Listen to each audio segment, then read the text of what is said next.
प्रकरण 4 वर्तुळ व बहुभुजाकृती प्रश्न 15व्यातला तिसरा प्रश्न। दिलेल्या वर्तुळाचे 8 समान भाग करणे। आतापर्यंत आपण 4 समान भाग केलेत, 6 केलेत आणि आता 8 करायचे आहेत। प्रश्न बघा, 3 सेंटीमीटर त्रिज्येच्या वर्तुळाचे 8 समान भाग करा। अशा वेळेस तुम्हाला दिलेली जी त्रिज्या आहे त्या त्रिज्येच्या दुप्पट व्यास घ्यायचा आहे। मग याचा व्यास किती होईल? 6 सेंटीमीटर बरोबर 6 सेंटीमीटरची एसी रेषा काढा तुम्ही। त्याला नाव द्या AC असं नाव द्या। पट्टीच्या कंपासच्या सहाय्याने AC ही रेषा दुभागा। निम्म्यापेक्षा जास्त अंतर घ्या वरच्या बाजूला आणि खालच्या बाजूला कंस करा। C बिंदूवर कंपासचं टोक ठेवा, तंतोतंत ठेवा। C कंस छेदून घ्या। इथं छेदन व्यवस्थित नाही द्यायचं तर असं वाढवून घ्या। पट्टीने व्यवस्थित छेदन बिंदू जोडा, तंतोतंत जोडा। जोडल्यानंतर या ठिकाणी O नाव द्या या छेदन बिंदूला। आता O केंद्र बिंदू घेऊन AO एवढं अंतर घ्या असं, किंवा OC एवढं घेतलं तरी चालतं।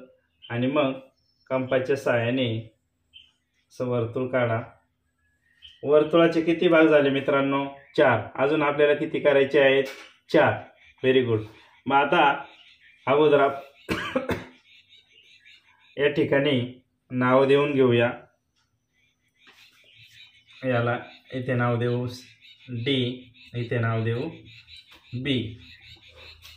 दिले नाव।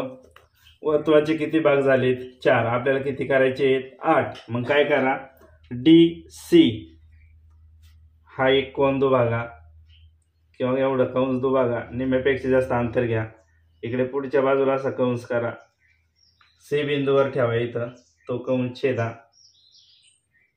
त्याचप्रमाणे AD हा कंस दुभागा बघा, AD। मग A बिंदूवर कंपासचं टोक ठेवा, इकडे पुढच्या बाजूला कंस करा। D बिंदूवर कंपासचं टोक ठेवा, तो कंस छेदा। छेदल्यानंतर पट्टीच्या सहाय्याने हा छेदन बिंदू आणि हा O बिंदू, छेदन बिंदू आणि O बिंदू तंतोतंत इथपर्यंत जोडून घ्या। त्याचप्रमाणे हा छेदन बिंदू आणि हा O बिंदू या साईडला तंतोतंत जोडा